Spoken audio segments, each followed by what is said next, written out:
अस्सलाम वालेकुम मेरी यूट्यूब फैमिली। तो सुबह हो गई है मेरी, मैं फ्रेश हो गई हूँ। तो मेरे दिन की शुरुआत हो चुकी है थायराइड की टैबलेट से। मेरी टैबलेट लेकर तो हो गई है। अब मैं कर रही हूँ नाश्ता, चाय।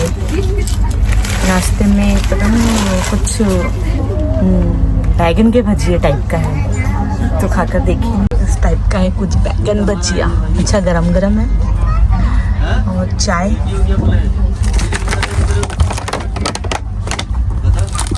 भी है, नमकीन भी है।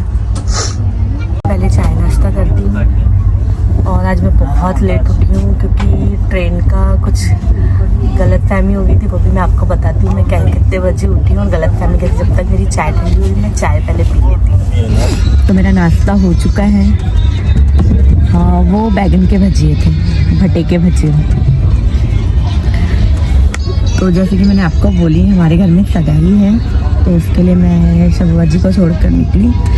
लेकिन एक गड़बड़ हो गई। गड़बड़ ऐसी कि हमारे यहाँ 20 तारीख की शाम रात में सगाई है और मैं 19 की 7 बजे बैठूंगी और सुबह 10 बजे उतरूंगी। ये मेरे दिमाग में था। मैंने PM पे ध्यान नहीं दी। लेकिन गड़बड़ ये हुई कि मैं सुबह 10 बजे नहीं, 20 तारीख को शाम में 10 बजे पहुँच रही हूँ। और वो भी पहुँच रही हूँ गोंदिया। फिर गोंदिया से मुझे रिटर्न आना है तिरोड़ा के लिए। इतनी बड़ी गड़बड़ हुई। अगर मुझे पता रहता ना कि ट्रेन सुबह 10 बजे की जगह रात में 10 बजे पहुँचने वाली है, तो मैं 19 का रिजर्वेशन करवाती ही नहीं। मैं 18 का ही रिजर्वेशन करवाती। तो ये मिस्टेक मेरे से खुद से हुई है, क्योंकि टिकट वाले की भी कोई गलती नहीं है। मैंने ही टिकट वाले को बोली, ट्रैवल्स वाले को, कि भैया मेरे को 19 तारीख को शाम में 7 बजे वाली ट्रेन का रिजर्वेशन कर दो।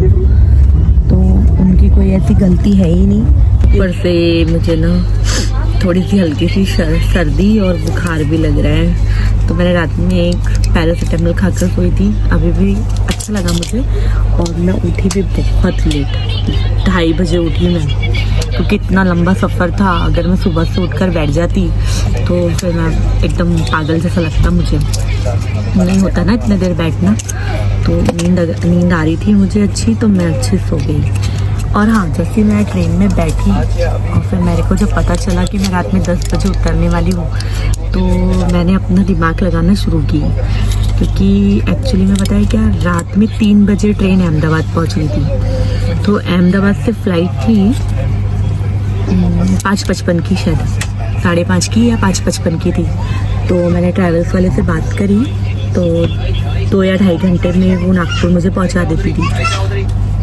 तो मैंने सारी चीज़ें बातें क्लियर की और मैंने बोली मैं बताती हूँ आपको। वो बोले करना है क्या, आप बताओ। तो फिर अहमदाबाद से तो मैंने बोली अगर कभी ट्रेन लेट होती है, तो अगर आधा 1 घंटा लेट भी होती है ट्रेन, जैसे अहमदाबाद 3 बजे पहुँचने की जगह 4 बजे भी पहुंचती है, तो वहाँ से आपको करते हुए एयरपोर्ट 11 किलोमीटर है। तो कैब वाला आपको 10 से 15 मिनट में पहुँचा देगा। 10-15 मिनट बाहर निकलने के लिए, ऐसे आधे घंटे में मैं एयरपोर्ट पहुँच जाती। तो फिर मैंने रज़ा को फ़ोन लगाई, क्योंकि रज़ा भी विदर्भ से 9-9:30 बजे की थी नागपुर से, तो वो उससे निकलने वाला था। तो मैंने बोली रज़ा मैं ऐसी चीज़ें हो गई है, तो मैं फ़्लाइट ले लेती हूँ, फ़्लाइट से आ जाती हूँ, तो तू मुझे एयरपोर्ट लेने आ जाना। 7:55 पर उतरूँगी बोली मैं फ़्लाइट से, तो 8 बजे तक के एयरपोर्ट पहुँच जाना। तो उसने हाँ बोला।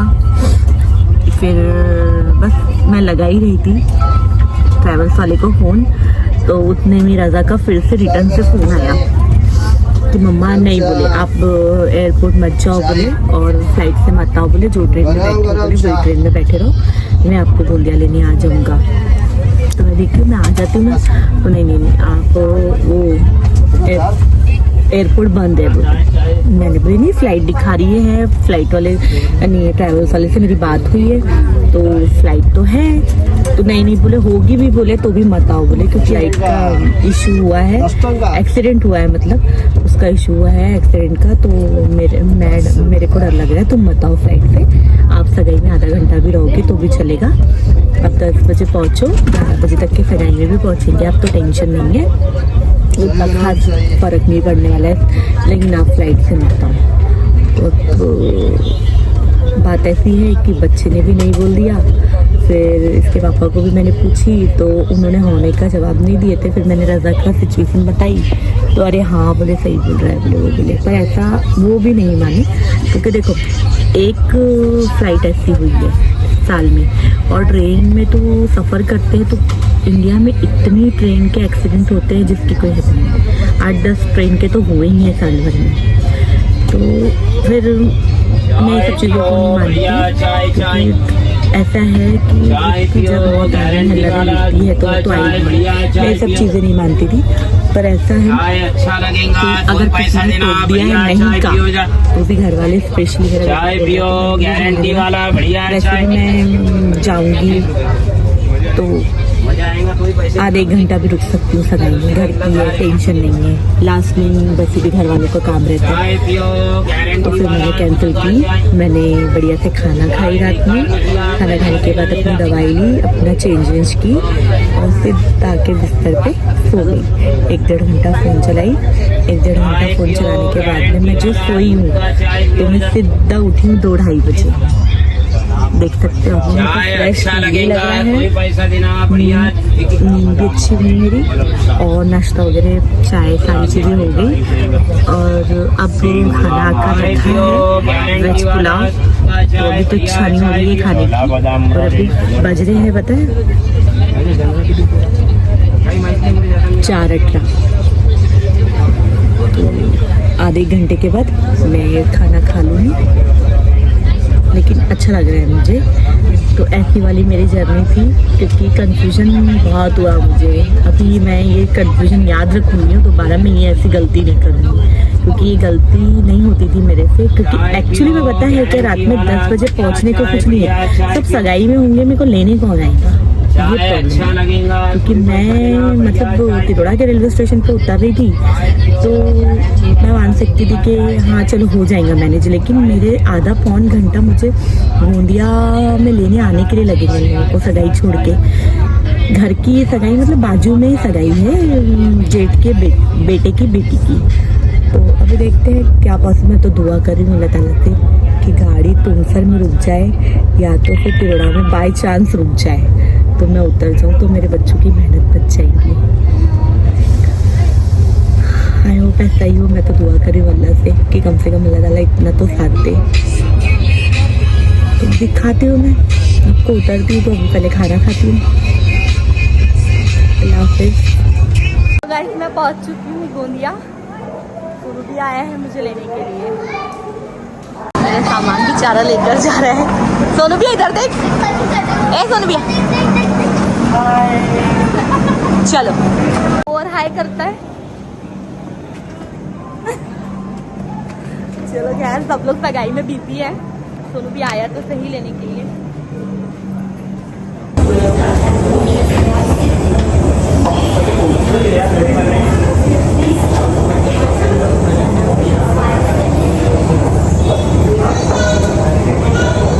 पहुंच गए हम लोग, कार के वक्त पहुंचने ही वाले हैं।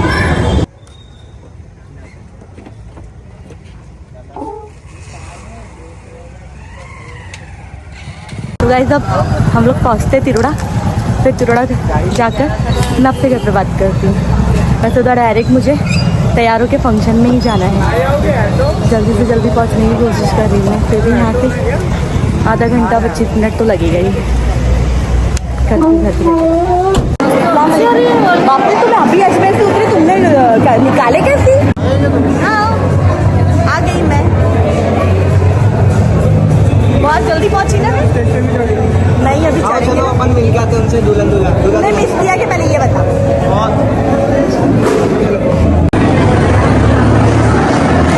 चलो चलो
मम्मी देखो इधर,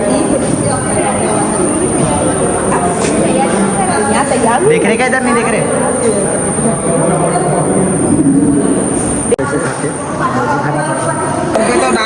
गाइस हम लोग जा रहे हैं अब घर, हो गया फंक्शन खत्म। ये पूरा दिख रहा है, ये सेकंड पे पैक तो पहुंच गए गाइस हम लोग घर।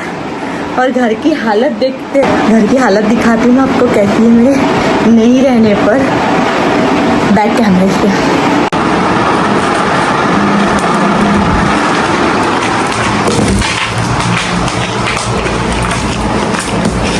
हाँ जी भी हालत है।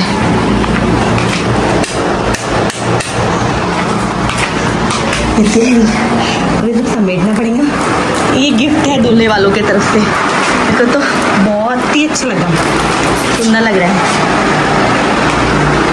तो फ्रंट भी दिखा है सुंदर फोटो है। तो फाइनली हो गई ये सगाई कंप्लीट। फंक्शन पूरा अच्छे से निपट गया, मैं प्रॉपर सही समय पे पहुंच गई और अच्छे से हो गया। तो आज के ब्लॉग को